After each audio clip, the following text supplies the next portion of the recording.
Assalamualaikum warahmatullahi taala wabarakatuh. Alhamdulillah. Alhamdulillahilladzi ja'ala asy-syamsa dhiya'a wal qamara nura wa qaddarahu manazil lita'lamu 'adada as-sinina wal hisab. Allahumma salli ala sayyidina Muhammadil fatih lima ughliq wal khatim lima sabaq wan nasiril haqq bil haqq wal hadi ila siratikal mustaqim wa ala alihi wa sahbihi haqqa qadri wa miqdarihil 'azim. Rabbi shrah li sadri wa yassir li amri wa hlul 'uqdatam min lisani yafqahu qawli. Subhanaka la ilma lana illa ma 'allamtana innaka antal alimul hakim. Rabbi yassir wa la tu'assir fa inna taysira kulli 'asir 'alaika yasir. Allahumma taminna bil khair, Allahumma taminna bil khair. Allahumma taminna bil khair bi rahmatika ya arhamar rahimin, amma ba'. Yang saya muliakan ashabul fadilah, para asatizah, tuan-tuan guru, tuan-tuan dan puan-puan yang dirahmati Allah Ta'ala sekalian. Alhamdulillah, pertamanya kita rafakkan kesyukuran pada Allah Subhanahu Ta'ala. Pada malam ini, Alhamdulillah kita dapat bersama-sama sekali lagi tuan-tuan dan puan-puan sekalian di dalam siri Sembang Santai Mukhtasar Ilmu Falak yang kita dah masuk dalam bab yang kelima. Dan insyaAllah tentang mungkin malam ni malam terakhirlah kita bincangkan berkaitan dengan takwim, dan secara khususnya insyaAllah pada malam ni kita akan bincangkan berkaitan dengan pembahagian takwim hijrah. Dan insyaAllah kalau sempat nanti tuan-tuan kita akan buat sedikit pengiraan lah ringkas bagaimana nak menggunakan kaedah hisab tarikh hijri istilahi dan juga masihi seperti mana yang ada dalam buku kita ni insyaAllah. Tuan-tuan dan perempuan sekalian, kalau sekiranya suara saya tak berapa dengar dan sebagainya, mungkin tuan-tuan boleh komen lah dekat ruangan komen sini. Kalau sekiranya ada apa-apa masalah, kalau tak ada apa, okey, kita boleh teruskan ya, insyaAllah tuan-tuan. Alhamdulillah, pada malam ni kita dah masuk pada 8 Zulhijjah. 8 Zulhijjah tahun 1442 Hijrah bersamaan dengan 17 Julai tahun 2021. Dan sebelum saya meneruskan kita punya sembang-sembang kita ni tuan-tuan, saya nak kongsikanlah juga antara petua yang telah ditunjukkan oleh seorang apa kita kata seorang amu orang mana pakcik yang saya pernah bertemu di sebuah negara Arab satu ketika. Ada kesempatan hari tu pergi muktamar di sana, dan mungkin sebenarnya mungkin tuan-tuan pun biasalah kot berkaitan dengan hal ini. Dia kata macam mana kita nak tahu secara anggaran dan juga secara tepat berapa hari bulan dari sudut takwim hijrah ataupun takwim qamariyah. Waktu tu beliau tunjukkan kepada kami tuan-tuan, ada saya dengan sahabat-sahabat waktu tu, jadual ataupun rajah bentuk bulan dan merujuk kepada kawah-kawah di bulan itu. Disebut bahawa kalau hari yang kedua, ketiga, keempat, kelima, keenam, ke-10 sampailah hari ke-15 dan kemudian 16, 17, 18 menurun balik, dia akan tunjukkan ni kawah ni akan nampak. Bila kawah ni nampak, maka ini dah masuk upah bulan. Kalau kawah ni hilang, dah masuk upah bulan. Dan itu dari sudut kawah itu.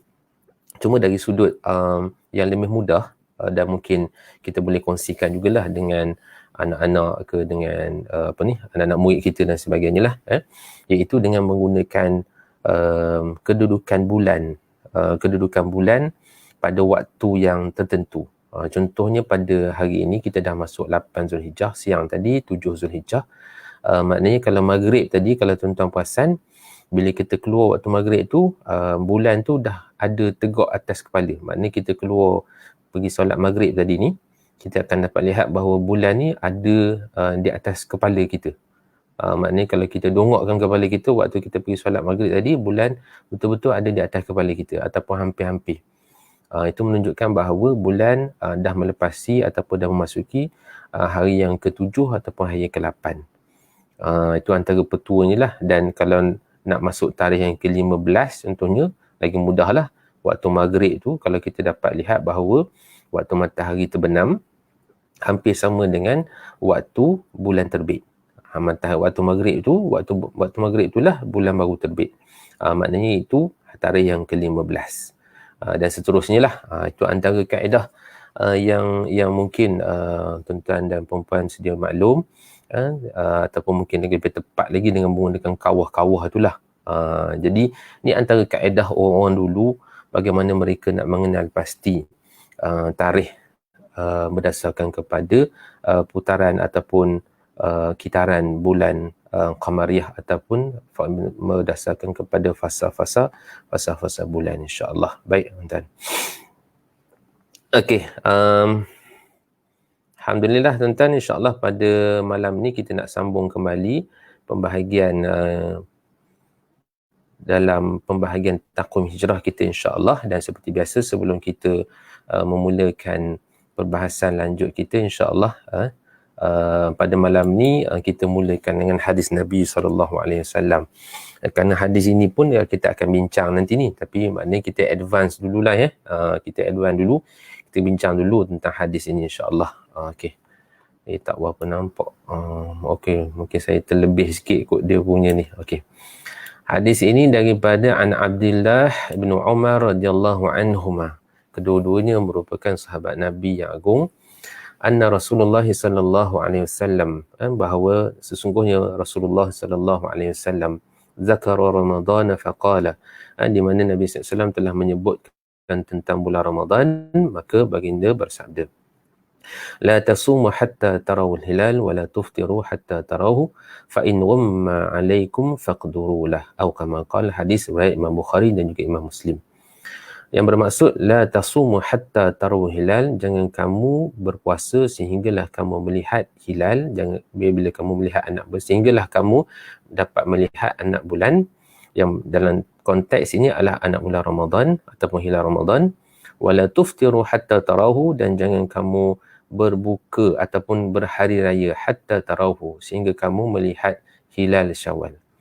Fa in ghamma alaikum, dan kalau sekiranya ketika kamu melihat itu ghumma, iaitu ada terlindung ke atas kamu daripada penglihatan itu awan, faqdurulah, maka takdirkanlah. Baik, tuan-tuan. Hadis ini, tuan-tuan, sebenarnya perbahasannya sangat panjang. Dan antara hadis yang menjadi asas kepada kaedah penentuan awal bulan yang apa, kalau kita nak bahas, tuan-tuan, mungkin kena ada satu, mungkin bukan satu, mungkin kena ada 4 ataupun 5 kali pertemuan baru selesai untuk kita bincangkan tentang hal ini. Tetapi secara umumnya, tuan-tuan, berdasarkan kepada hadis ini, kita dapati bahawa para ulama telah mengeluarkan beberapa istinbat hukum daripada hadis ini. Antaranya, tuan-tuan, kalau kita dapat lihat secara umum daripada hadis ni, la tasumu hatta tarawu hilal, jangan kamu berpuasa sehinggalah kamu melihat anak bulan. Maknanya di sini ada suatu kaedah yang telah pun digariskan, kerana dalam hadis ini menyebut tentang nampaknya anak bulan.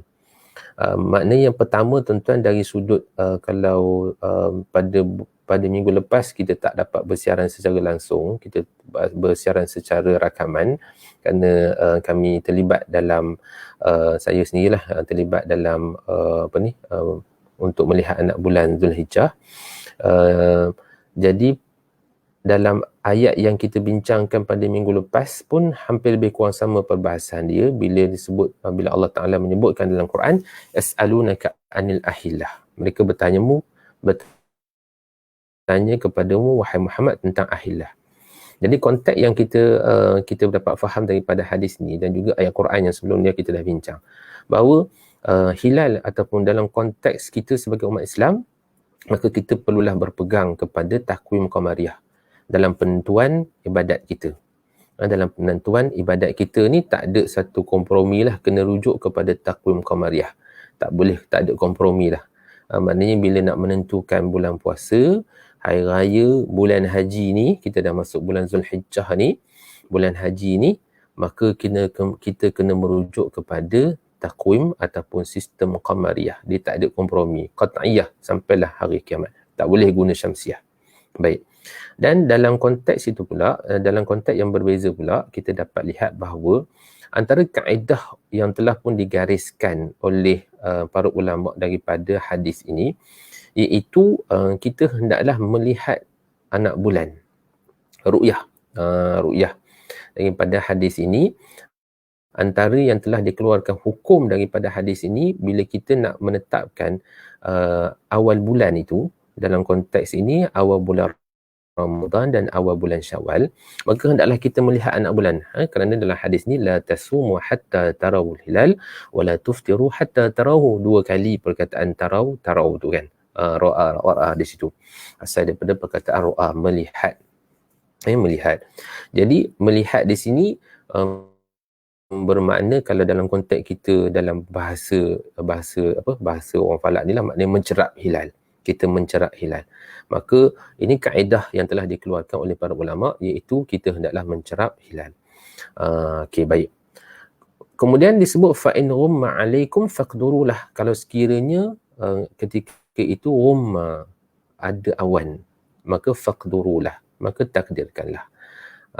Maka di sini tuan-tuan, ada 2 tafsiran yang kalau kita lihat dalam kitab-kitab hadis yang mensyarahkan hadis ini, mahupun dalam perbahasan kitab-kitab fiqh, iaitu ketika mana kita melihat anak bulan, ketika mana tengok anak bulan tu tak nampak kerana ghumma, kerana ada ghim, kerana ada awan, mawani', penghalang.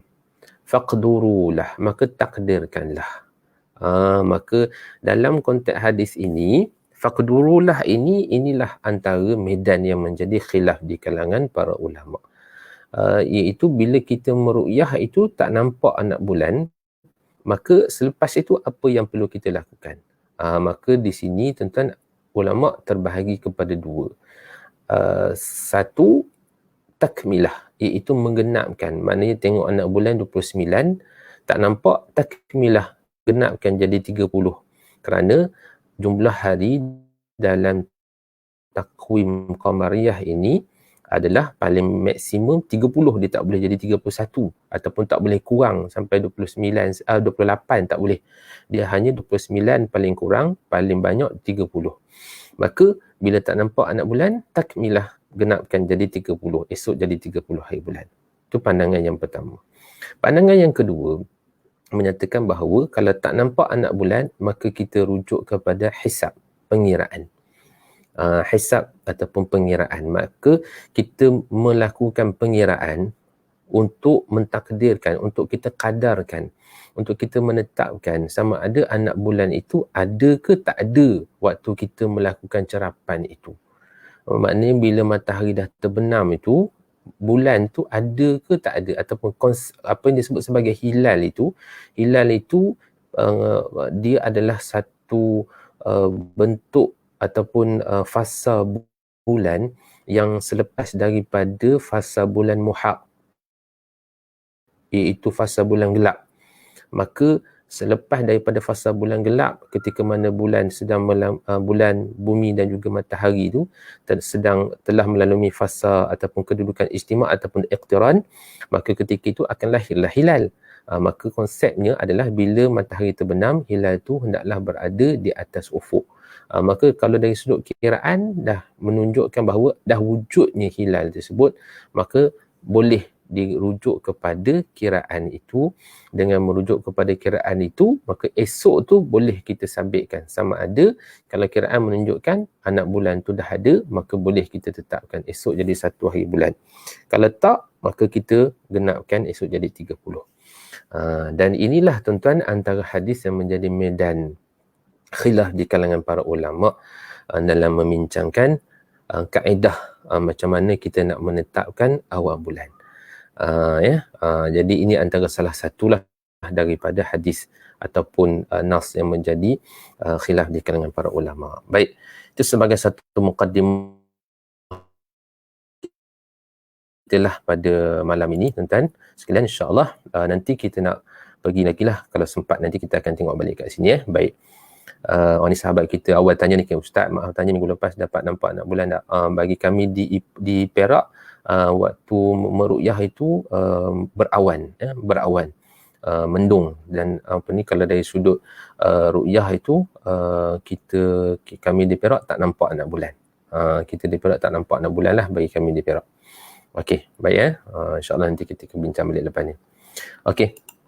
Dan kita boleh rujuk pada buku kita pada halaman 130. Kalau tuan-tuan yang ada buku boleh rujuk halaman 130 tuan-tuan. Okey, baik. InsyaAllah Okey, dah jumpa Okey, jenis-jenis takwim hijri. Jenis-jenis takwim hijri. Okey tuan-tuan, saya ini cerita tentang takwim ini slide ini sajalah. Slide ini sajalah Okey, baik.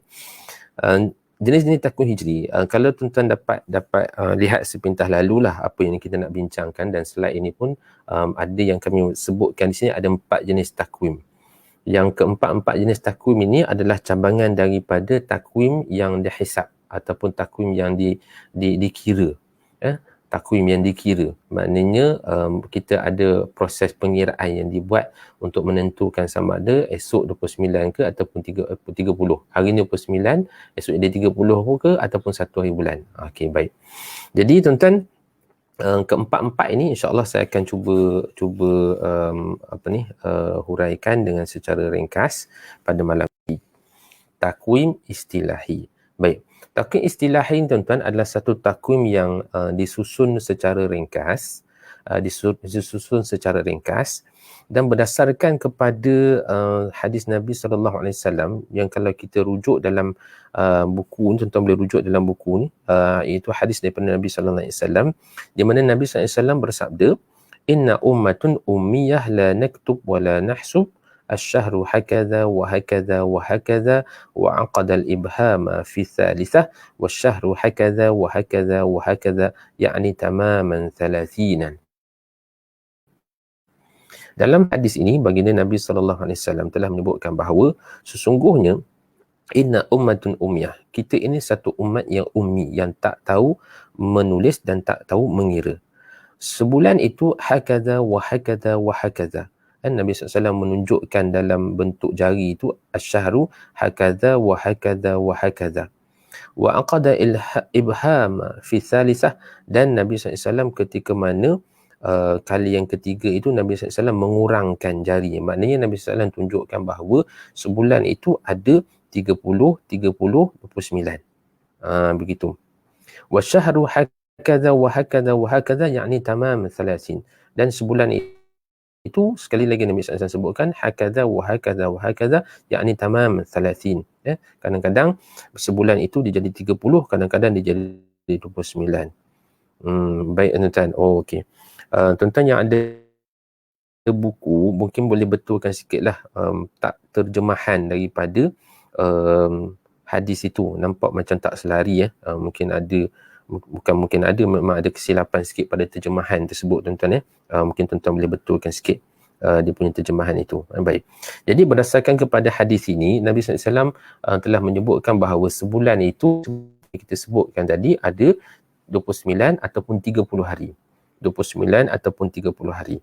Maka berdasarkan kepada kaedah ini, maka takwim istilahi ini telah disusun berdasarkan kepada jumlah hari dalam sebulan itu bergilir-gilir. 29 hari, 30 hari. Kalau lebih tepatnya tuan-tuan, contohnya bulan Muharram 30 hari, bulan Safar 29 hari. Bulan Muharram 30 hari, bulan Safar 29 hari. Ataupun kalau kita dapat lihat dalam buku kita ni tuan-tuan, kita dapati bahawa bulan-bulan yang genap tu semua dia letak jadi 30. Bulan-bulan yang ganjil jadi 29. Itu kaedah pengiraan ataupun kaedah penyusunan takwim istilahi. Mereka maknanya disusun secara bergilir-gilir sahaja. Secara bergilir-gilir. Tanpa ditentukan dengan sebenar-benarnya pada tarikh 29 tu nampak ke tidak anak bulannya tu. Dia begitu kaedah dia. Baik. Dan kalau berdasarkan kepada kaedah pengiraannya, iaitu 1 Muharram yang bertepatan dengan tahun 1 Hijrah adalah berdasarkan kepada tarikh 15 Julai 622 Masihi. 15 Julai 620. Maknanya kalau kiraan takwim istilahi ini, dia punya titik rujuk daripada 1 Muharram tahun 1 Hijrah itu bersamaan kalau transformasi tarikhnya itu dalam takwim Masihi adalah 15 Julai 622 Masihi, itu pada hari Khamis. Baik. Yang mana takwim istilahi ini menggunakan tempoh purata bulan Sinod. Ini tempoh purata bulan mengelilingi bumi berdasarkan kepada kedudukan matahari. Seperti mana yang kita telah sebutkan sebelum ini, iaitu jumlahnya dalam tempoh sebulan bulan tu mengelilingi bumi dalam tempoh 29.530589 hari. Itu jumlah hari dalam sebulan, 29.530589. Itu jumlah dia. Baik. Itu tempoh dalam sebulan. Di mana kalau kita tambahkan pula 29 ataupun kita kalikan pula 29.53 dan kan, kalikan pula dengan 12, maknanya 12 bulan, maka kita akan dapat nilai 358.36707 hari. Maknanya kita akan dapat nilai hari dalam lingkungan itu. Baik. Okey. Dan dari sudut pengiraan takwim hijri istilahi ini, dia akan wujud apa disebut sebagai tahun kabisah dan juga tahun basitah. Apa yang kita sebut dalam kuliah yang lepas, maknanya akan ada tahun lompat dan ada tahun biasa. Tahun basitah, tahun biasa, tahun kabisah, tahun lompat. Okey. Jadi cara kiraannya itu ialah dalam pusingan 30 tahun, ini kaedah bagaimana sistem takwim istilahi ini menyusun yang disebut sebagai tahun lompat, tahun kabisah dan juga tahun basitah. Iaitu dalam 30 tahun yang jumlah harinya adalah 10,631 hari, maka dalam putaran ataupun dalam lingkungan 30 tahun itu, maka akan ada 19 tahun yang disebut sebagai tahun basitah, iaitu tahun biasa, dan akan ada 11 tahun yang disebut sebagai tahun kabisah. Tahun kabisah iaitu tahun lompat. Jadi ada 11 tahun yang disebut sebagai tahun kabisah, tahun lompat, dan ada 19 tahun yang disebut sebagai tahun basitah, tahun biasa. Okey, baik. Jadi ini kaedah pengiraannya itu ataupun kaedah penyusunan itu, maknanya kalau kita menggunakan takwim istilahi, dia akan ada apa yang kita sebut sebagai tahun lompat, ada ataupun dalam bahasa Inggeris sebut sebagai leap year tu kan. Okey, baik. Dan kalau tuan-tuan dapat lihat jadual kat sebelah tu, yang jumlah hari tu macam yang saya sebutkan tadi, bahawa bulan Muharram itu, bulan Safar, maknanya bulan Muharram tu ada 30, bulan 29 tu bulan 29 pula dah. Bulan Safar tu ada 29 hari. Jadi bulan genap ada 30, bulan ganjil ada 29. Bulan genap ada 30, bulan ganjil ada 29 hari. Baik. Cuma pada bulan Zulhijjah, kalau tuan-tuan dapati bahawa dalam buku kita ni tulis 29 dalam kurungan 30. Okey. Dalam tahun basitah, tahun biasa, maka dia akan ada 29 hari saja pada tahun ini. 29 hari pada bulan Zulhijjah. Dan pada tahun kabisah dia akan ada 30 hari. Jadi kalau dalam tahun Masihi, tahun basitah dia ataupun tahun kabisah dia itu ataupun tahun lompat dia akan berbeza pada bulan Februari kan, dia akan ada 29 hari. Tetapi dalam takwim hijri istilahi, tahun kabisah ataupun tahun lompat ini akan ditambah satu hari pada bulan yang terakhir, iaitu bulan Zulhijjah. Dan kalau tuan-tuan dapat lihat, bulan Zulqaidah ni tetap 30 hari. Bulan-bulan lain tu tetap 30 hari. 30, 29, 30, 29, 30, 29. Dia gila-gila. Orang Perak kata gila-gila kan. Okey, baik. Okey. Cuma tuan-tuan, takwim istilahi ini, kalau saya rujuk dalam buku Cikgu Bahar lah, kita rujuk buku cikgu kita, sebenarnya kalau dari sudut pengiraan takwim yang sebenar, dia tidak tepat lah, kerana kalau dari sudut dia punya hari dengan fasa bulan yang sebenar tu, maka akan ada ralat, dalam satu hari lebih kurang begitu. Kerana pada hari yang ke-29 atau pada hari ke-30 itu, dia punya penentuan itu hanya dibuat secara bergilir-gilir dan dia tetap. Berbanding dengan takwim yang kita akan bincang nanti ni, dia akan ditentukan dengan berdasarkan kepada anak bulan itu wujud ataupun tidak. Namun tuan-tuan, takwim istilahi ni sebenarnya banyak digunakan dari sudut pentadbiran lah, dari sudut pentadbiran, dari sudut kata apa, penggunaan secara pentadbiran. Dan kalau tuan-tuan ada menggunakan ataupun guna sebarang apps ataupun software di dalam internet yang mengtransformasi tarikh ataupun yang menukar tarikh Masihi kepada tarikh Hijri, biasanya akan menggunakan takwim istilahi.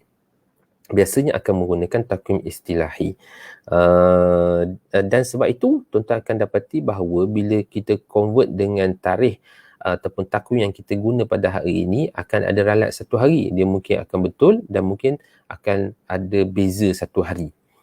Sebab apa? Sebab takwim yang digunakan dalam pengiraan itu, takwim Hijri yang digunakan dalam sistem pengiraan yang mentransformasi tarikh itu menggunakan sistem takwim Hijri istilahi. Okey, itu antara sebabnya lah kenapa yang disebutkan berlaku sedikit perbezaan di antara bila kita convert tarikh itu dengan tarikh yang kita ataupun takwim yang kita gunakan pada hari ini. Itu kita gunakan takwim ru'yah dan hisab kan. Okey, baik. Okey, jadi secara umumnya begitulah tuan-tuan. Dan sedikit lagi tambahan, kalau kita rujuk juga dalam buku Cikgu Bahar disebut bahawa untuk kita mengenali yang disebut sebagai tahun lompat itu, maka kita boleh menggunakan, tuan-tuan boleh rujuk dalam buku Cikgu Bahar dihuraikan dengan begitu baik, iaitu dengan merujuk kepada pusingan 30 hari itu, dia akan ada berapa hari tersebut tadi? Ada 11 hari. 11 hari pula dah, 11 tahun yang akan jadi tahun lompat.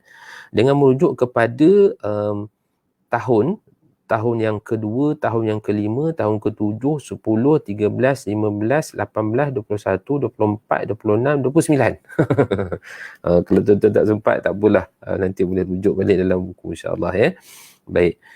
Tahun tu. Ataupun digunakan satu term itu dengan merujuk kepada dalam satu kata-kata takwim Islam tahun hijrah Muhammad sallallahu alaihi wasallam.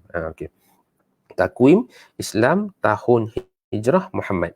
Baik, bila tuan-tuan tulis ni takwim Islam tahun hijrah Muhammad, maka yang mewakili huruf apa kita kata huruf AI ni apa? Huruf wakil huruf wakil tu yang kena dengan huruf wakil daripada T tu, contoh takwim kan. Start 1 A 2 K 3 W perkataan takwim tu. 4 I 5 M 6. Okey. Yang kena dengan huruf A dengan huruf I itu adalah tahun lompat. Itu kaedah yang disusun ada dalam buku Cikgu Bahar. Dan dalam buku-buku lain pun adalah kaedah-kaedah lain mereka nak menggunakan itu. Tapi ala kulli hal tuan-tuan, kita boleh buat pengiraan sebenarnya. Tapi mungkin kerana masa tak sempat, tak apa, insya-Allah nanti tuan-tuan kita tengok baliklah. Baik. Okey, itu apa yang disebut sebagai takwim Hijri istilahi. Maknanya dia merujuk kepada hanya dalam kita purata ataupun dengan penyusunan secara tetap. Muharram 30, Safar 29, Rabiul Awal 30. Maknanya kalau kita tengok bulan Ramadan tu memang sepanjang-panjang tahun ataupun tahun apa pun, bulan Ramadan tetap juga 30. Dalam bulan Ramadan tetap 30. Dia tak jadi 29. Okey, baik Okey. Seterusnya kita tengok kepada takwim ijtima' hakiki. Takwim ijtima' hakiki. Baik, ini yang kedua. Ataupun dalam buku Pak Akhir dia sebagai takwim hakiki. Iaitu takwim yang berdasarkan masa berlakunya ijtima', iaitu waktu di mana matahari, bulan dan bumi berada di longitud yang sama sebelum ghurub matahari pada hari ke-29. Ini yang disebut Ustaz Nik ada sebut dalam kuliah hari itu. Dia kata mungkin istilah ijtima' ini kita boleh perbaiki balik, mungkin istilah yang lebih tepat adalah iqtiran. Tak apalah kita serah kepada tok-tok guru kita untuk bincang bab-bab ini kan, tak apa. Ala kulli hal, kita boleh guna perkataan ijtima' ataupun iqtiran. Baik. Jadi dalam takwim ijtima' hakiki ni, dia merujuk kepada waktu ijtima' pada hari ke-29 disebut. Jadi waktu ijtima' dalam konteks takwim istimak hakiki ni sangat penting. Kerana apa? Sekiranya istimak itu berlaku sebelum ghurub matahari. Maknanya kalau sekiranya tuan-tuan katakanlah istimak di mana kedudukan bulan tu ketika mana fasa bulan gelap itu kan, bulan tu gelap, dan istimak ni ataupun iqtiran itu adalah kedudukan matahari, bulan juga matahari pada longitud yang sama, dan ketika itu pemisah dia punya garis, kalau kita buat satu line tu, mana itu adalah pemisah antara fasa bulan lama dan fasa bulan baru. Maka bila dia masuk saja selepas daripada itu berlakunya istimak tersebut, katalah pukul 7.15, katalah pukul 7.15 petang, ya. Baik, dan matahari terbenam pukul 7.20, katakanlah 7.20.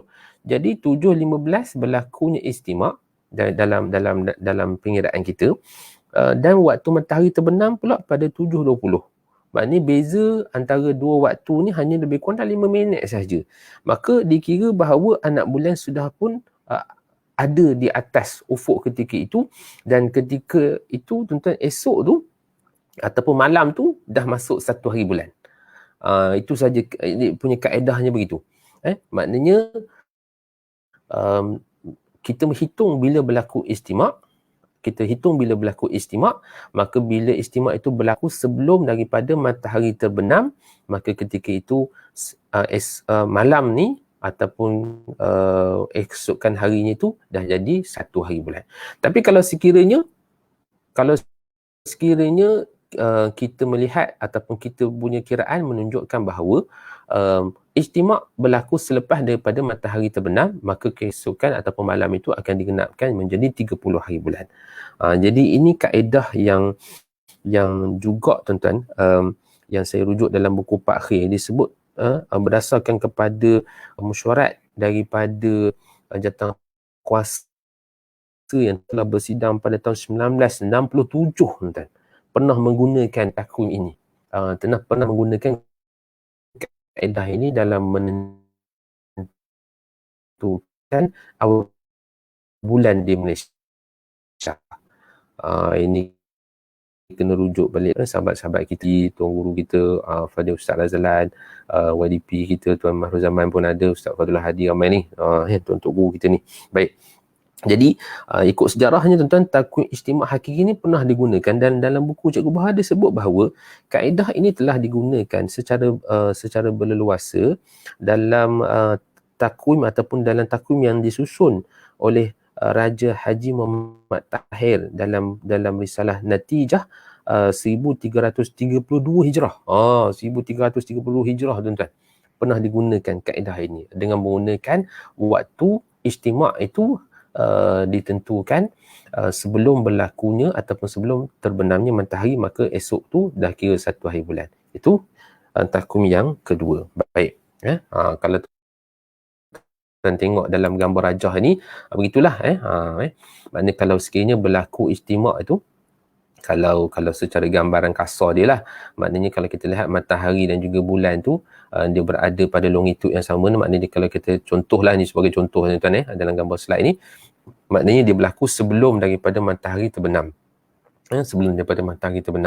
Walaupun kedudukan mungkin bulan tu hanya sikit saja dia berada dekat atas ufuk ataupun mungkin dia terbenam sama-sama, tetapi waktu dari sudut waktu istimak itu menunjukkan dia berlaku sebelum daripada matahari terbenam, maka dah dikira sebagai esok ataupun malam tu dah masuk 1 hari bulan. Okey, baik, dalam slide ini.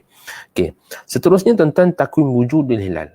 Dan tuan-tuan boleh tengok dalam slide ini takwim wujudul hilal di mana matahari tu dah terbenam.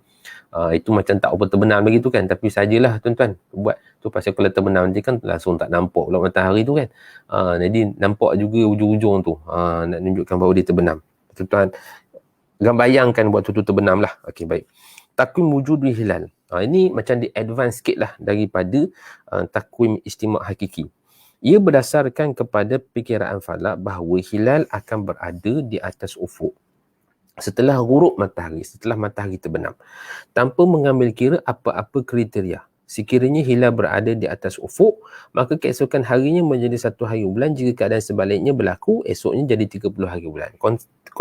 Konsepnya sama seperti mana kita bincang, cuma dalam konteks ini tuan-tuan, dia ada meletakkan bahawa bulan itu hendaklah berada tinggi ataupun dia hendaklah wujud selepas dia berlaku istimak itu, maka hilal itu hendaklah berada di atas ufuk. Maknanya dari sudut konteks, dari sudut konsepnya adalah dalam takwim wujud hilal ni, istimak tu mesti dah berlaku, tetapi tambahan sikit daripada takwim istimak hakiki ni, hilal tu hendaklah berada di atas ufuk ketika mana matahari terbenam. Dia mesti, tetapi sama ada boleh dilihat ke tak boleh dilihat, itu tak timbul ataupun tak timbul masalah ataupun tak timbul isu di sini. Dan mungkin antara dari sudut datanya tuan-tuan, yang kita boleh gambarkan adalah bila waktu hilal terbenam tu dia lebih lewat berbanding dengan matahari terbenam. Waktu hilal terbenam dia lebih lewat. Contoh macam tadi, tak ada takwim istimak hakiki, dia hanya melihat kepada waktu istimak berlaku sebelum daripada matahari terbenam. Tapi dalam konteks takwim wujud hilal ni, dia kena melihat kepada waktu bulan terbenam tu hendaklah lebih lewat daripada waktu matahari terbenam. Betul ya? Saya sebut waktu hilal terbenam lebih lewat daripada matahari terbenam. Walaupun mungkin matahari terbenam pun tu pukul 7, tadi pukul apa? 7.20.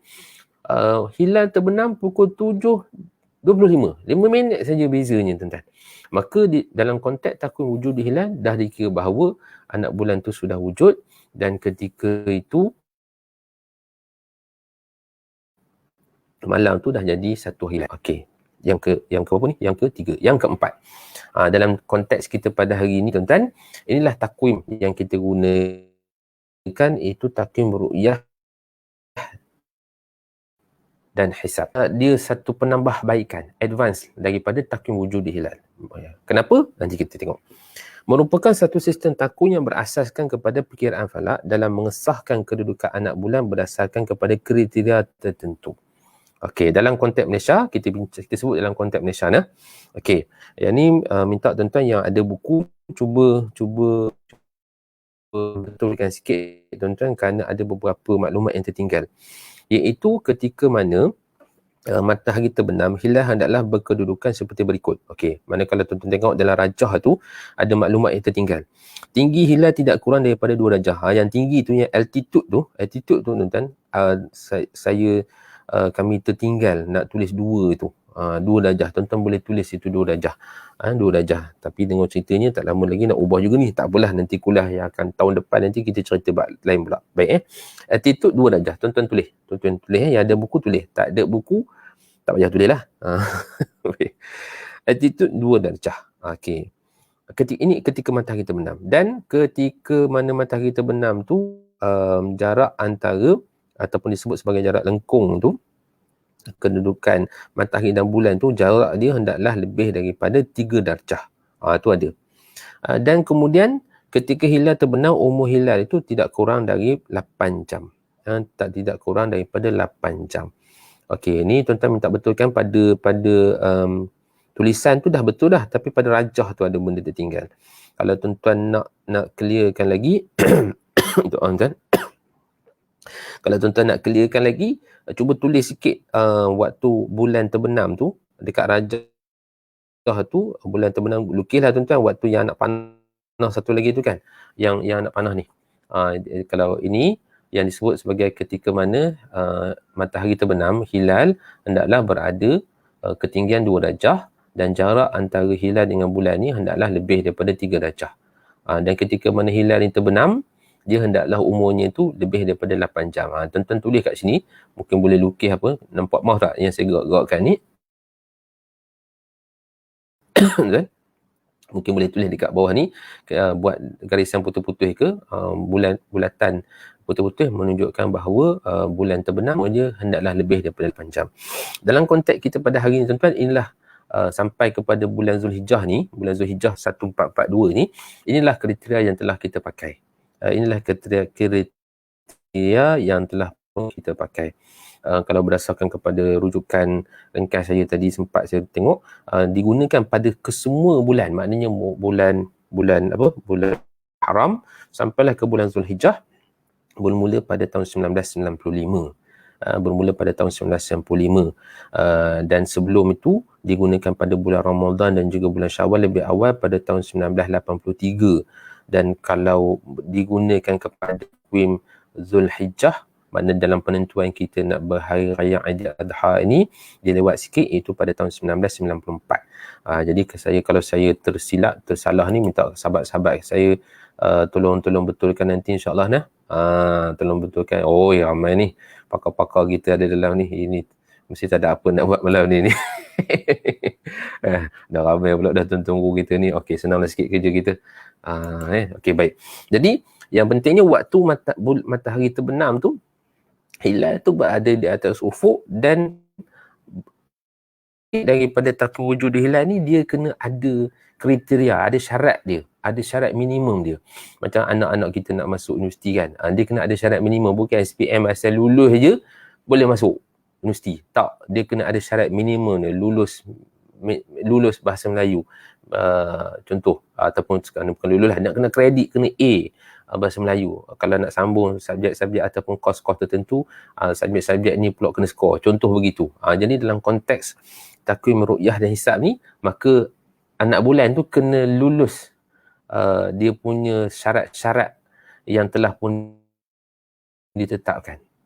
Maknanya tinggi dia hendaklah lebih daripada 2 darjah dan jarak lengkung tu hendaklah lebih daripada 3 darjah, dan umur tu hendaklah lebih daripada 8 jam.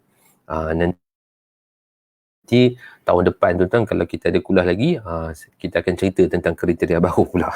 Yang pasal kita sembang ni tahun bulan Zulhijjah 1442, kita sebut kriteria ini dululah. Baik. Jadi inilah tuan-tuan 4 jenis takwim yang ada sempat saya kemukakan dalam buku ni, dan ada lagi tuan-tuan, ada lagi sebenarnya jenis takwim-takwim lain, tapi tak saya masukkan, dan mungkin dalam masa-masa ataupun dengan perbahasan daripada tuan-tuan guru kita, ahli-ahli falak kita yang lain mungkin akan membincangkannya pula. Okey, baik okey, baik. Okey, insya-Allah tuan-tuan Okey, ni sedikitlah daripada ini apa yang kami di Jabatan Mufti ada keluarkanlah, keputusan daripada Jawatankuasa Fatwa yang bersidang pada tahun 1992, di mana menetapkan bahawa bermula daripada 16 Jun tahun 1994, Malaysia telah menggunakan kaedah ru'yah dan hisab berdasarkan imkan ru'yah dalam penetapan hari raya Aidil Adha. Jadi tuan-tuan, kaedah untuk kita menetapkan 1 Zulhijjah untuk penetapan hari raya Aidil Adha ini telah pun kita selaraskan. Kita samakan kaedah tersebut dengan kaedah penetapan Ramadan dan juga Syawal. Ini berdasarkan kepada keputusan daripada Ashabus Samahah, mufti-mufti kita, para alim ulama kita yang telah membincangkan hal ini dan menetapkan bahawa apa dia punya matannya, keputusan fatwa dia, kaedah penetapan Aidil Adha di Malaysia yang berdasarkan tarikh hari wukuf di Arafah dipinda kepada kaedah ru'yah anak bulan Zulhijjah, kerana kaedah ru'yah anak bulan Zulhijjah lebih sesuai diamalkan di negara ini. Baik, ini kaedahnya tuan-tuan. Maknanya sebelum itu kita berdasarkan kepada pengisytiharan wukuf di Arafah oleh kerajaan Arab Saudi. Maknanya waktu kita nak menetapkan 10 Zulhijjah kita nak raya nanti ni, maka kita hanya menunggu pengisytiharan tarikh wukuf di Arafah yang berlaku pada 9 Zulhijjah. Maka daripada 9 Zulhijjah itulah kemudian kita tetapkan bila 10 Zulhijjah, esoklah kan.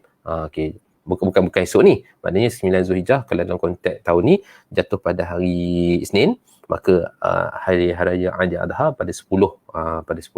Jadi kaedah tersebut dipinda kepada kaedah dengan melihat sendiri anak bulan di Malaysia. Di Malaysia. Ini kaedah ni telah pun diamalkan tahun 1994 ni. Bukannya baru sebenarnya. Tahun 1994 dah lama dah kan. 1994 waktu tu saya pun tak masuk Jabatan Mufti lagi. Kan? Tahu mana-mana ada waktu ni kan. Okey, baik. Jadi ini antara kaedahnya tuan-tuan. Baik. Dan tak ada slide yang tuan-tuan. Tuan-tuan boleh rujuk dalam buku. Sekali lagi. Habislah bincang tentang beberapa orang kata pembahagian ataupun jenis takwim hijri ini. Dan kemudian kita tengok sikit tuan-tuan pada halaman 133, takwim hijri dalam ibadat umat Islam. Ini apa yang kita telah mukadimahkan tadilah, tak apalah ulang sikit tuan-tuan. Maknanya takwim hijri mempunyai kedudukan yang sangat istimewa dalam Islam kerana berdasarkan kepada firman Allah Subhanahu Wa Taala, A'udzubillahi minasyaitonir rajim, dalam surah Al-Baqarah ayat 189, A'udzubillahi minasyaitonir rajim, yas'alunaka 'anil ahillah qul hiya mawaqitu lin-nasi wal hajj. Mereka bertanya kepadamu tentang hikmah ataupun tentang hilal itu ataupun ahillah, jamak kepada hilal itu. Katakanlah ia untuk dijadikan rujukan masa, mawaqitul linnas, untuk rujukan masa bagi manusia, wal hajj, dan juga ibadat haji. Maka apa yang telah pun kita kongsi dalam kuliah yang lepas, sebut bahawa bagaimana dalam konteks kita sebagai umat Islam, maka kita hendaklah merujuk kepada sistem takwim qamariyah sebagai takwim ibadat ataupun yang menjadi asas kepada ibadat. Maknanya dalam bab ibadatnya tak boleh nak kona-kona dah tuan-tuan, kena rujuk kepada takwim qamariyah. Tak kona-kona dah, kena rujuk pada takwim qamariyah. Dan berdasarkan kepada hadis yang hampir lebih kurang sama macam kita sebutkan pada awal kuliah tadi tuan-tuan, hadis la tasumu hatta taru hilal wa la tuftiru hatta taruhu fa in ughmiya alaikum faqdurulah. Baik. Hadis daripada ini hadis daripada Nafi' daripada Ibnu Umar menyebutkan bahawa janganlah kamu berpuasa kecuali kamu melihat hilal Ramadan, dan janganlah kamu berbuka sebelum kamu melihat hilal Syawal. Apabila tertutup oleh awan, maka hendaklah kamu takdirkannya. Dan inilah perbahasan yang telah kita sebutkan tadi tuan-tuan. Okey, baik. Dan sedikit tuan-tuan, ini berkaitan dengan hilal Zulhijjah. Hilal Zulhijjah, iaitu daripada Ummu Salamah. Saya ingat lagi tuan-tuan, ini dibentangkan oleh Sayyid Samahah Datuk Noh Gadut dalam muzakarah falak di Negeri Sembilan waktu tu, hotel apa pun tak ingat dah tuan-tuan. Dalam kertas kerja beliau menyebutkan bahawa antara dalil untuk kita meru'yah anak bulan ketika mana nak menetapkan 1 Zulhijjah kita ini, apa dia? Hadis daripada Ummu Salamah, idza ra'aitum hilal Zulhijjah wa arada ahadukum an yudhhiya falyumsik an sya'rihi wa adfarihi. Itu hadis daripada jamaah, hadis pada riwayat Muslim pun ada tuan-tuan. Okey. Yang bermaksud apabila kamu melihat hilal Zulhijjah, idza ra'aitum hilal Zulhijjah, bila kamu melihat hilal Zulhijjah, wa arada ahadukum an yudhhiya, dan kalau sekiranya kamu, salah seorang daripada kamu berniat untuk yudhhiya, nak melakukan korban, falyumsik, maka ketika tahan diri kamu daripada potong rambut, gunting rambut, dan juga memotong kuku. Ini dalam konteks yang tuan-tuan, hadis ni bila kita bincang, selalu kita sebut tentang bagi orang yang melakukan ibadah korban, maka sunat bagi dia tahan, jangan potong rambut, jangan potong kuku. Tapi dalam konteks ini tuan-tuan, kalau tengok dalam hadis ini berkaitan dengan takwim, iaitu dikaitkan bahawa bagi orang yang nak melakukan ibadah korban, maknanya dalam kita nak menentukan bila berlaku ibadah korban itu tuan-tuan, itu pada 10 dan juga dia boleh lanjutkan pada 3 ayam tasyrik itu, pada 11, 12, 13. Jadi nak menentukan tarikh itu, maka hendaklah idza ra'aitum, dikaitkan dengan melihat anak bulan. Maka ini antara salah satu daripada dalil dalam perbahasan para ulama supaya melihat anak bulan dalam penetapan Zulhijjah bagi negara-negara yang jauh daripada Mekah. Okey, baik. Berdasarkan 2 nas di atas, maka semua ibadat umat Islam merujuk kepada takwim hijri. Jadi dalam konteks ibadat kita, maka semua kita hendaklah merujuk kepada takwim hijri yang disusun berdasarkan kepada sistem qamariyah. Ini bermakna dalam penentuan bulan-bulan yang sangat berkait rapat dengan ibadat seperti haji, puasa, hari raya, maka hendaklah berpandukan kepada takwim hijrah. Dia tak boleh, tak ada choice, tak ada pilihan, kecuali hendaklah melihat kepada takwim qamariyah, pada takwim qamariyah. Okey, baik. Saya nak kongsi sikitlah. Sahabat kita ada bertanya pada sesi awal kuliah kita berkaitan dengan takwim itu kan, bila saya sebut antara kalau kita lihat dari sudut sejarah bagaimana takwim Masihi itu, ada beberapa kepincangan lah yang tidak pernah berlaku dalam takwim qamariyah. Okey, maksud saya di situ ialah kalau tuan-tuan boleh recall baliklah dalam siri kuliah yang yang pertama dalam bab takwim hari itu. Kalau kita tengok balik dalam sejarah takwim Masihi, contohnya tuan-tuan pada tahun 46 sebelum Masihi kan. 46 ni cerita 46 sebelum Masihi ni. Entah mana kita pun tak tahulah tuan-tuan. 46 sebelum Masihi.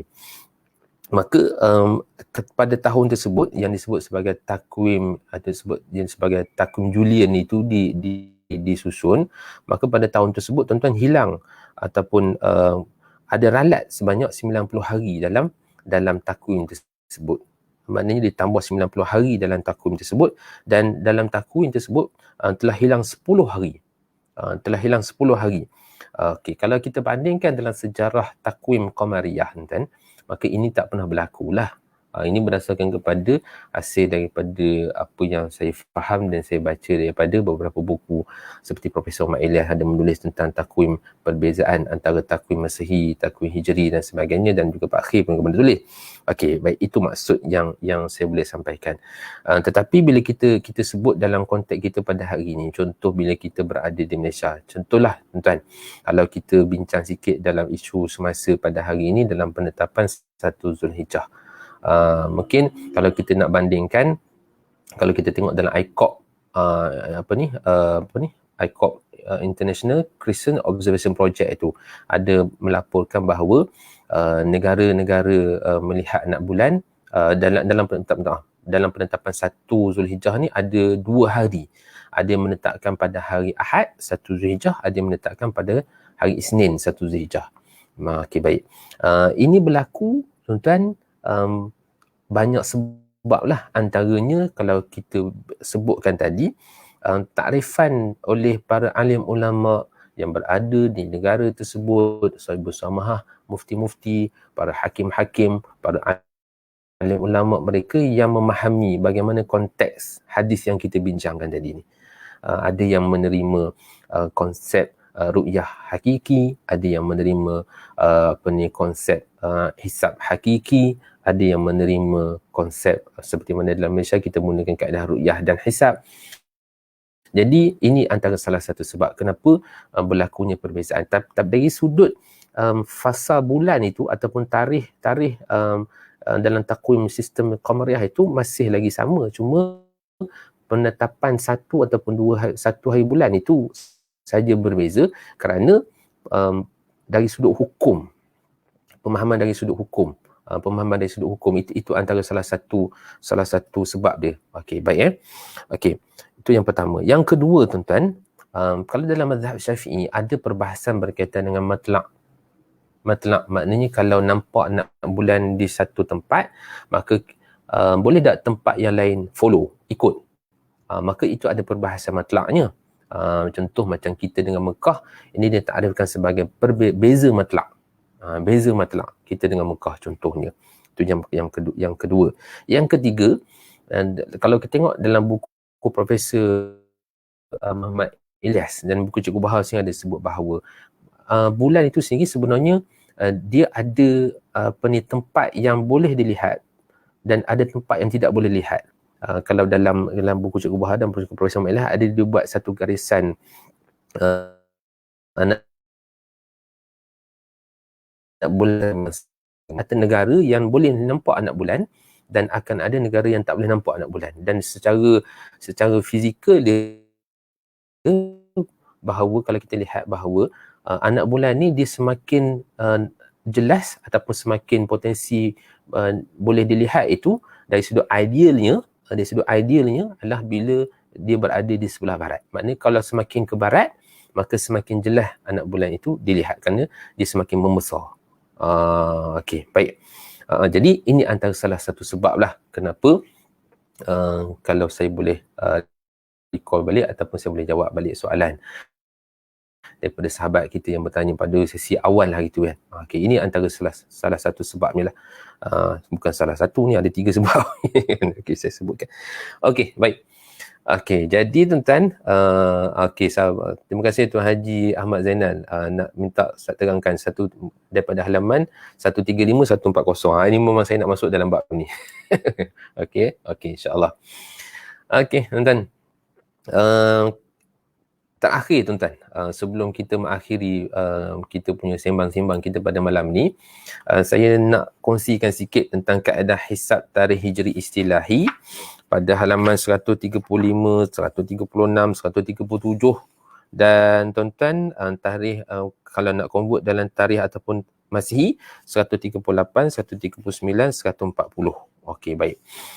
Cuma malam ni tuan-tuan, saya nak terang yang hijri saja. Istilahi ni saya yang hijri ni, hijri istilahi ni saja. Yang Masihi ni saya minta kalau tuan-tuan ada buku boleh cuba buat sendiri. Saya bagi tugasan untuk buat. Kalau tak dapat jawapan dia, mungkin nanti kita bincang. Okey, contoh baik. Okey. Jadual ni tuan-tuan sebenarnya berdasarkan kepada bukan saya reka, tetapi berdasarkan kepada tengok halaman 141. Iaitu jadual yang telah pun disusun oleh Tuan Guru Haji Muhammad Yusof bin Saad dalam satu risalah macam satu jadual tuan-tuan yang bertajuk Natijatul Daimah. Pondok ni tuan-tuan di Sungai Bakap di Pulau Pinang. Dan ada satu kaedah lagi yang dihadiahkan oleh sahabat saya, tapi naskah asalnya dah tak ada. Cuma dia type dan kemudian dibagi pada saya dalam bentuk jadual, iaitu kaedah mencari awal bulan Hijri oleh Tuan Haji Hasanuddin Muhammad. Di dua tuan guru kita, dan daripada dua kaedah ini tuan-tuan, maka saya buat satu jadual. Tapi oleh kerana jadual tu dia terlalu panjang tuan-tuan, jadi saya tak boleh masukkan dalam buku ni. Jadi sebab itu kami ringkaskan jadual tersebut dan jadilah dalam bentuk ni, muka surat 135 dan muka surat mana 138 dan 139 untuk Hijri 135. Okey, baik. Kita cuba lihat dulu macam mana kaedahnya. Okey. Katalah sekarang ni tuan-tuan, kita nak mencari kaedah ni adalah dia bukan jadual ni bukan untuk transformasi tarikh. Kita nak menentukan ataupun nak mencari dalam takwim Hijri hari apa. Maknanya kalau contoh kita nak tahu satu Muharram tahun 1435. Ini sebagai contoh tuan-tuan dalam buku kita ni kan. 1 Muharram 1435 ni ataupun hari pertama dalam tahun 1435 Hijrah ni hari apa? 1 Muharram 1435 ni hari apa? Itu fungsi jadual ni sebenarnya. Baik. Maka kaedah dia adalah, okey, tuan-tuan tengok pada halaman 136. Okey. Ke 136. Tuan-tuan ambil tahun 1435. Ataupun tahun yang kita nak lah. Contoh dalam ni tahun 1435 dan kita bahagikan dengan 8. Maka kita akan dapat 179.375. Okey, kalau tuan-tuan ada kalkulator, cuba bahagikan. Okey, cuba bahagikan. Dapat betul tak? Kalau tak, tuan-tuan boleh betulkan. Okey, baik. Okey, ambil 1435 tahun yang kita nak, bahagikan dengan 8. Maka kita akan dapat 179.375. Dalam buku ni saya tunjuk satu kaedah saja. Dalam jadual yang kami susun tuan-tuan ada dua kaedah. Tak apalah. Okey, kita tengok ni. Okey, kemudian kita ambil selepas titik perpuluhan, nilai selepas titik perpuluhan iaitu 0.375, kita kalikan dengan 8. Kali balik dapat apa? Kali balik dapat 3. Okey.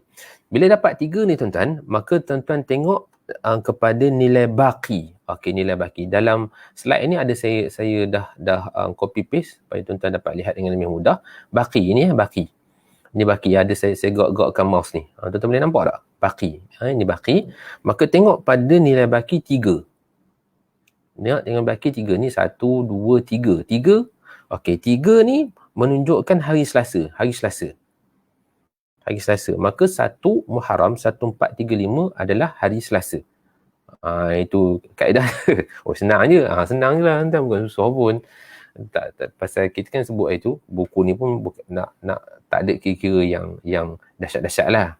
Buku kira sikit je lah. Okey, baik. Itu yang pertama. Yang kedua, kemudian kalau kita daripada bulan, kita tak nak bulan Muharram, kita nak pergi jauh sikit. Kita nak pergi kepada bulan Safar. Tahun yang sama 1435. 1435 Maka tuan-tuan, kita ambil nilai, kalau tuan-tuan buka halaman 136 ya. Okey, 136. Rujuk nilai nombor hari. Rujuk nilai nombor hari pada baki yang kita rujuk tadi. Okey, contoh ni baki tadi kita dapat apa tuan-tuan untuk 1435, 1/1435 iaitu 3 kan. Mana pula mouse ni? Okey, 3 ni. Maka tuan-tuan dapat hari Selasa kan? Okey. Kemudian ambil nilai nombor hari. Ini nilai nombor hari warna merah ni tuan-tuan. Selasa ni dia confuse sikit pasal nilai baki dengan nilai nombor hari dia sama. Dia ada yang Selasa ni saja sama, dia punya nilai atas ni dengan nilai bawah ni sama. Satu hari Khamis, ni 5, ni pun 5. Okey, baik. Jadi yang kita nak ambil di sini tuan-tuan bukan nilai baki ni, ambil nilai nombor hari. Okey, ambil nilai apa? 3. Pasal 1 Muharram ni dia jatuh pada hari Selasa. Maka kita ambil nilai hari Selasa tu adalah 3. Okey. Kemudian rujuk AHB. AHB ni apa? Awal hari bulan. Awal hari bulan iaitu tuan-tuan rujuk pada bulan Safar.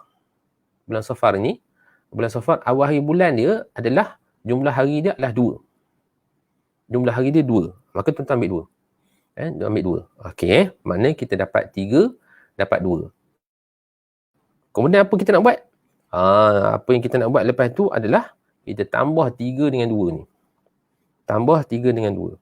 Maka tambah 3 dengan 2 dapat apa? Tuan-tuan? Dapat 5. Dapat 5. Bila dapat 5 tuan-tuan, kita dapat nilai 2 ni tambah dengan 3 tadi tu, dapat 5. Maka nilai 5 tu tuan-tuan rujuk balik kepada nilai nombor hari ni, warna merah ni, cari nilai nombor 5. Mana? 5 sini pun ada, sini pun ada. Maka nilai 5 sini tunjuk hari Khamis, nilai 5 sini pun tunjuk hari Khamis. Jadi sama lah tuan-tuan, sama je. Jadi nilai hari adalah, nilai nombor hari adalah 5, maka hari Khamis. Jadi ini bermakna 1 Safar 1435 bersamaan dengan hari Khamis. 1 Safar 1435 bersamaan dengan hari Khamis. Okey. Itu kita dah tengok pada 1 Safar. Okey. Kemudian kalau kita nak pergi pula untuk menetapkan contoh pada pertengahan bulan. Yang ni semua awal bulan, kita nak pergi pertengahan bulan. Contoh pada kita nak tetapkan 15 Safar. 15 Safar 1435. Okey, macam mana nak cari? Okey, baik. Okey, kita tengok balik. Ini kita kena tengok balik. Rujuk hari 1 Safar 1435 ialah ini untuk tuan-tuan ya. Kalau tuan-tuan ada buku sama muka surat 1337 ni, betul kan? A tu rujuk hari 1 Safar 1435 Hijrah ialah hari Khamis, bukan Selasa untuk tuan-tuan ya. Ini main copy paste ni. Hari Khamis. Hari Khamis bersamaan dengan nilai 5. Okey, yang kita kata Khamis tadi kita dapat nilai 5 kan? Okey, baik. Betul tuan-tuan boleh follow insya-Allah Okey, boleh insya-Allah.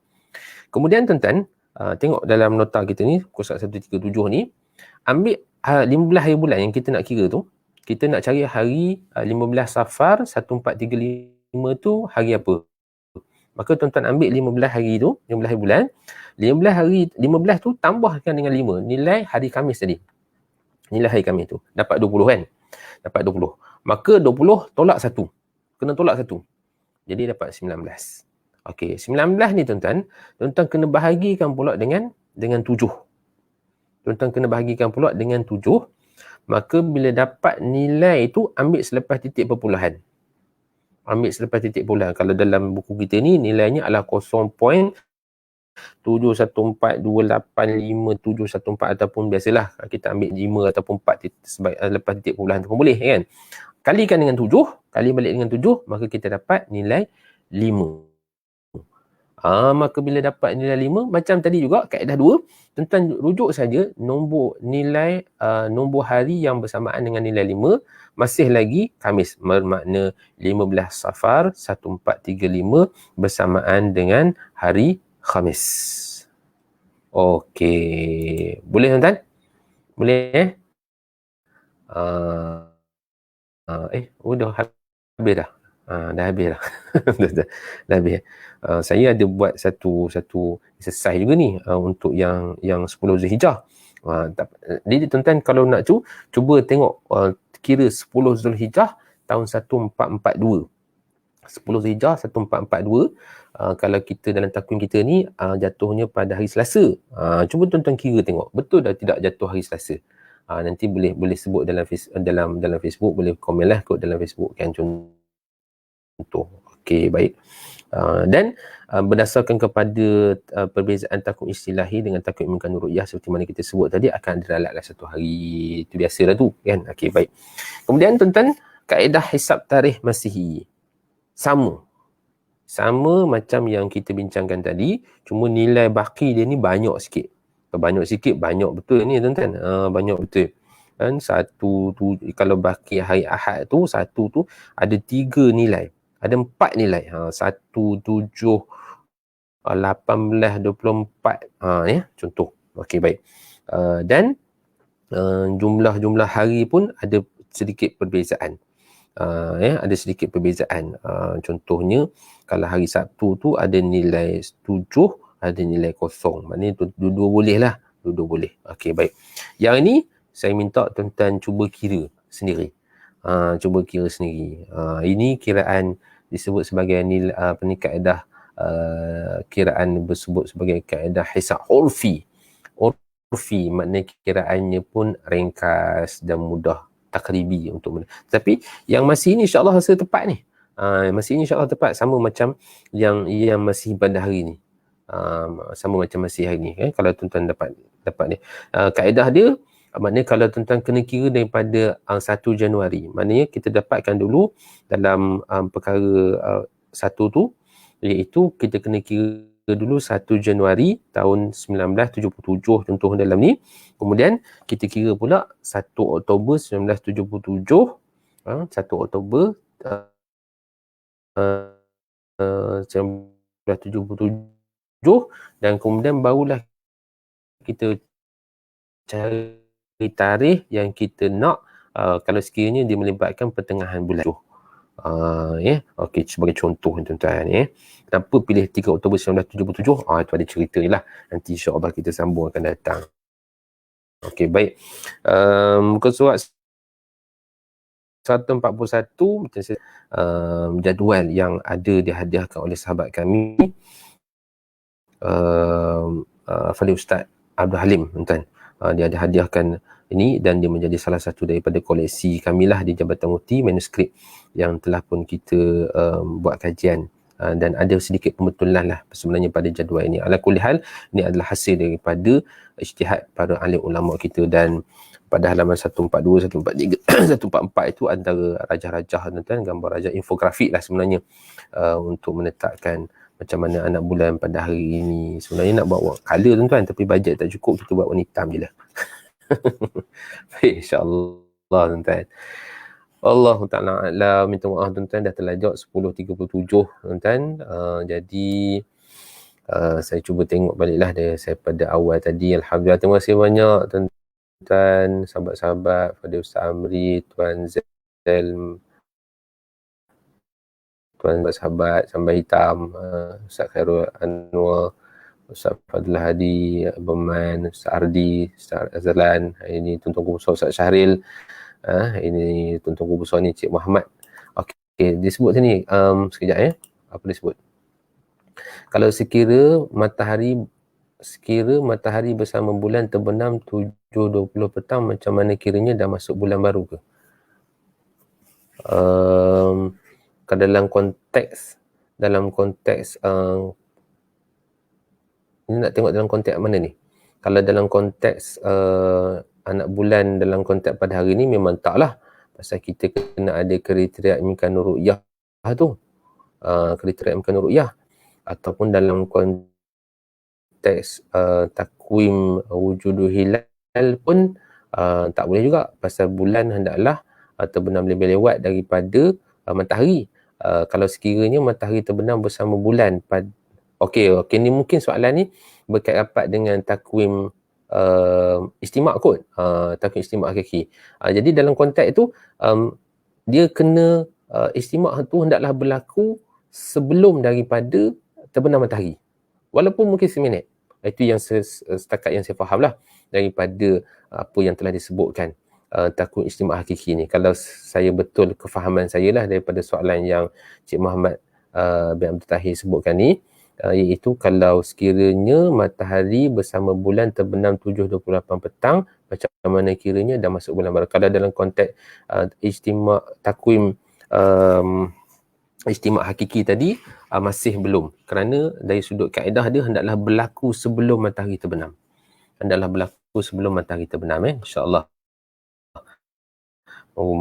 Moga terjawablah. Kalau sekiranya salah, mungkin tuan-tuan sahabat-sahabat lagi boleh sembang ataupun boleh tambah. Okey, baik tuan-tuan. Minggu depan masuk tajuk gerhana Ustaz ya, insya-Allah masuk tajuk gerhana. Ini tajuk favourite ni. Silap-silap ni tuan-tuan. Boleh pergi sampai, kalau ikutkan track record kita ni, satu bab ni lebih kurang dalam 5 pertemuannya. Saya risau dalam bab gerhana ni dia lajak sampai 10 pertemuan lah pula tuan-tuan. Baik, alaikulihal insya-Allah tuan-tuan. Minggu depan kita masuk tajuk gerhana pula untuk kita bincangkan. Terima kasih banyak kepada tuan-tuan sekalian yang telah mengikuti sembang santai kita, insya-Allah. Terima kasih banyak kepada sahabat-sahabat Tuan Haji Zainan, Tuan Haji Zahari, sahabat-sahabat kat mana nak dapat maklumat mengenai pertukaran takwim pentukaran waktu Masiah. Dia ada software ni Tuan Haji. Ada software yang kita boleh gunakan dalam internet pun ada, ataupun kalau nak lebih sah lagi, boleh berhubung dengan Jabatan Mufti lah. Jabatan Mufti negeri-negeri untuk minta bantuan daripada mereka untuk tukar tarikh daripada Masih kepada Hijri, Hijri kepada Masih. Mungkin tuan-tuan tak nampak ni. Ni. Macam mana nak dapatkan maklumat mengenai pertukaran tarikh Masih atau Hijri, boleh rujuk kepada Jabatan Mufti. Dan juga kalau sekiranya ada sahabat-sahabat falak kita daripada persatuan dan sebagainya, maka boleh juga rujuk kepada persatuan, kerana biasanya mereka juga terdiri daripada orang-orang yang alim yang boleh membantulah untuk mendapatkan tarikh Hijri dan juga Masih dengan summary dan sebagainya. Nak dapatkan formulanya, tuan dalam buku Cikgu Bahar ada buku pengenalan ilmu falak, pengenalan ilmu falak yang dibuat oleh Cikgu Bahar, ada kaedah dia, ada kaedah formulanya tu. Ataupun kalau Tuan Haji boleh rujuk kepada pihak JAKIM ataupun pihak rujuk pada Jabatan Mufti lah, senang. Rujuk pada Jabatan Mufti, biasanya mereka ada Excel bagaimana nak tukar tarikh tu, ataupun ada sahabat-sahabat daripada JUPEM, Jabatan Ukur yang bekerja di Seksyen Geodesi, boleh rujuk pada mereka, insya-Allah. Baik tuan-tuan, minta maaf dah terlajak sampai 10.40 lebih, walaupun kita mula awal tadi. Alhamdulillah, terima kasih banyak tuan-tuan, dan saya mengucapkan nak ambil kesempatan lah untuk saya mengucapkan selamat hari raya Aidiladha. Walaupun tak boleh pergi mana tuan-tuan, kita berada di rumah, kita tetap jugalah meraihkan perayaan ataupun hari Aidiladha ini. Dan kepada tuan-tuan yang melakukan ibadah korban, moga-moga insya-Allah ibadah kita itu diterima oleh Allah Subhanahu Wa Taala, dan Allah Taala menerimanya sebagai satu ibadat yang kita akan dapat lihat pahalanya pada akhirat nanti, insya-Allah. Wallahu taala alam. Assalamualaikum warahmatullahi taala wabarakatuh.